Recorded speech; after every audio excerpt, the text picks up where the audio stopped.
Halo sobat Enervis. Oke, teman-temanku, kali ini kita kedatangan sebuah HP Xiaomi Mi 11 Lite dengan kondisi LCD green screen ya. Ternyata bukan iPhone saja yang bisa green screen ya. Android ini bisa juga ya. Ini HP Mi 11 Lite ini informasi pemiliknya habis kena air ya. Kerendam air. Ini coba kita pastikan dulu dari arus pengecasan, kita monitor apa yang muncul di layarnya. Apa benar green screen? Nah, benar sekali. Ini LCD-nya green screen, teman-teman. Kita lihat arus pengecasan itu bisa dikatakan normal 1,1 ampere ada ya. Ada indikasi pengecasan, namun LCD-nya green screen. Mudah-mudahan ini hanya LCD-nya aja yang rusak, teman-teman ya. Jadi informasinya setelah masuk air, nggak lama LCD-nya menjadi green screen. Oke, langsung kita eksekusi. Kita buka aja SIM tray-nya di bagian atas ya. Kemudian ini backdoor Mi 11 Lite ini dilem, jadi kita harus kita lunakkan dulu lemnya, bisa menggunakan blower atau cairan thinner jika ada, teman-teman. Sini saya menggunakan blower, saya panasin dulu supaya lemnya bisa lunak di bagian bawah backdoornya ya. Saya gunakan ini plat open tool ya. Jadi ini punya Sunshine. Jika teman-teman memula pengen beli ini Sunshine dengan tipe SS strip 028A ya teman-teman. Ini platnya tipis dan lentur, sangat recommended untuk membuka backdoor yang dilem dan juga LCD ya.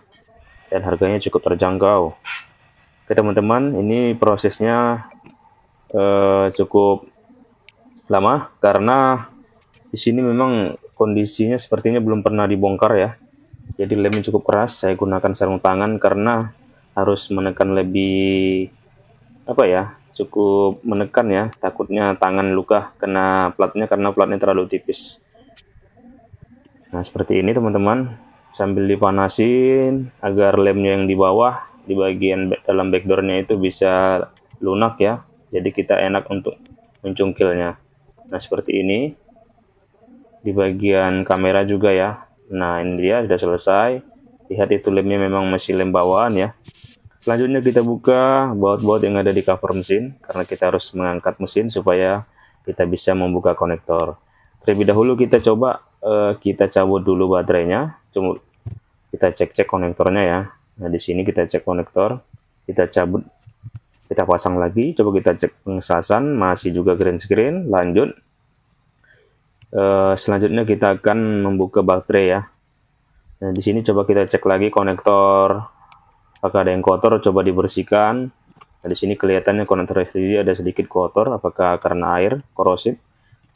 Kita coba bersihkan, kita cas, masih green screen. Oke, ini sepertinya fix LCD. Coba kita bongkar aja langsung, kita copot pin-pin atau konektor LCD dan baterai dan subboard bawah. Kemudian kita angkat baterainya teman-teman sekalian. Di sini kita harus mengangkat baterai karena fleksibel LCD ada di bagian bawah ya. Sebenarnya teman-teman pemula kalau sebenarnya sih tidak perlu ya membongkar baterai di sini ya teman-teman ya. Karena saya tadi perkiraannya dia menyatu langsung di LCD, ternyata LCD-nya bercabang, maksudnya konektor LCD-nya bercabang. Nah ini dia, ternyata fleksibel yang di atas baterai tadi adalah fleksibel konektor SIM. Nah kemudian ini dia bagian konektor LCD-nya, ternyata dia menggunakan fleksibel cabang yang tidak langsung ke atas. Tadi kita tidak perlu membuka baterai sebenarnya teman-teman, tapi nggak apa-apa, jadi pengalaman teman-teman pemula ya di rumah ya. Nah ini ternyata benar-benar korosif ya, konektor LCD yang di bawaannya ini benar-benar korosif. Coba kita bersihkan, ternyata ada pin-pin yang ini juga ya, pinnya sudah kebakar. Nah ini karena baterainya drop, jadi kita tembak dulu ya selama 20 menitan. Kita tembak supaya bisa ngetes LCD. Saya sudah siapkan LCD baru untuk ngetes, untuk memastikan apakah benar-benar memang LCD-nya yang bermasalah. Nah ini dia, saya menggunakan LCD LF ya, ini cukup recommended juga teman-teman gunakan ya. Kebetulan memang ini yang ada pada saat saya membeli di toko. Nah, muncul logo. Berarti memang positif, LCD-nya rusak. Coba kita tes. Touchscreen aman sepertinya ya. Nah, ini untuk ngetes angka oke. Nah, untuk geser-geser semua sisi layar aman ya, lancar. Oke, fix LCD. Kita harus melakukan penggantian LCD. Oke, teman-teman. Selanjutnya kita akan melakukan pembongkaran LCD ya. Kalau tadi seandainya mungkin bisa di repair, paling-paling LCD-nya di repair ini ya, bonding LCD ya, bisa jadi di bagian fleksibelnya yang ini ya, menyatu ke LCD-nya, nggak tahu juga ya, karena ini LCD-nya AMOLED ya bawaannya. Oke, lanjut kita lakukan penggantian LCD karena user juga sudah setuju dengan harga. Lanjut gas. Di sini saya menggunakan open tool tadi ya, yang plat tipis tadi untuk membuka LCD dengan dibantu thinner. Saya tidak menggunakan blower, langsung aja menggunakan thinner. Karena memang LCD-nya sudah rusak, jadi kita fokus hanya untuk membongkar, bukan untuk merepair LCD ya. Oke, seperti ini. Sambil dibantu thinner untuk melunakkan lem bawaan LCD-nya. Hampir kebongkar. Kita harus benar-benar melepaskan semua ya, bagian LCD yang menempel lem ke di bagian frame-nya begitu teman-teman. Nah, ini udah lepas, terlihat oke, aman. Ini sudah lepas ya, seperti kelihatannya LCD masih aman-aman, tidak ada tanda-tanda pecah ya, memang karena hanya masuk air. Selanjutnya, proses selanjutnya adalah membersihkan lem. Teman-teman pemula, selalu saya ingatkan, pada proses inilah yang harus kita sangat-sangat teliti dan fokus. Kita harus benar-benar membersihkan semua lem-lem yang ada di bagian frame, bekas-bekas lem LCD lamanya, untuk menghasilkan kedudukan LCD supaya pada saat pemasangan itu LCD-nya rapat dan presisi ya. Selain dari LCD, faktor kita bisa menghasilkan pemasangan LCD yang presisi itu ini juga teman-teman. Selain LCD-nya bagus, sesuai dengan posisi frame-nya dan juga lem-lemnya ini teman-teman, supaya LCD benar-benar tetap kedudukannya itu longgar masuk ya, tidak ada timpang tindih gitu ya. Jadi benar-benar rapat gitu teman-teman. Semua sisi-sisi frame-nya harus benar-benar dibersihkan. Ini dia. Kita tes lagi. Nah, ini sudah benar-benar LCD-nya benar-benar rapat. Tidak ada rongga yang terlihat ya. Itu dia teman-teman triknya. Saya kasih ya, gratis. Jangan lupa itu tadi kamera dibersihkan.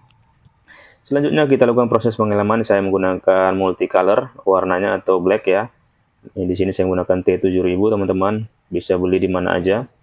Dari dulu saya menggunakan merek ini ya teman-teman ya, Zanlida. Cukup bagus. Saya tidak pernah ganti merek. Pakai ini terus, jos.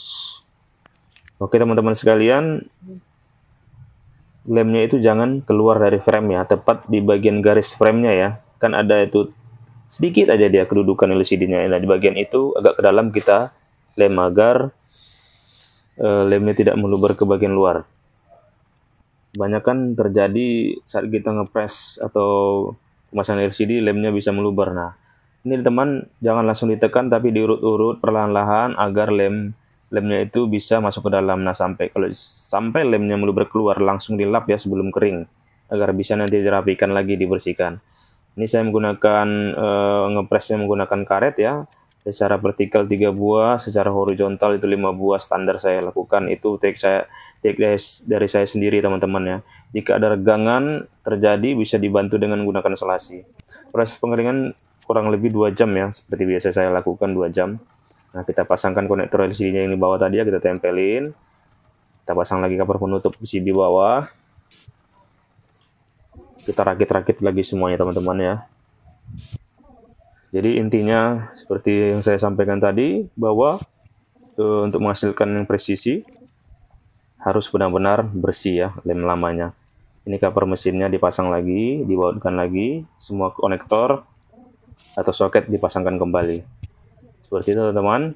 Setelah ini kita akan melakukan pengeleman bagian backdoor.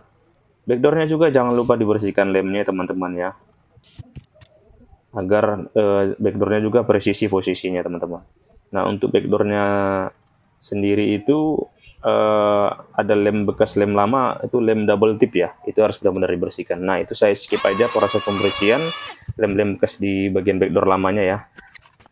Oke, ini langsung kita lem aja, tepat di bagian pinggir-pinggir ininya ya, bagian pinggir-pinggir backdoornya itu kita lem ya. Nah, seperti ini. Nah, untuk backdoornya ini bisa kita tempelkan menggunakan solasi aja ya teman-teman ya, tidak usah menggunakan karet.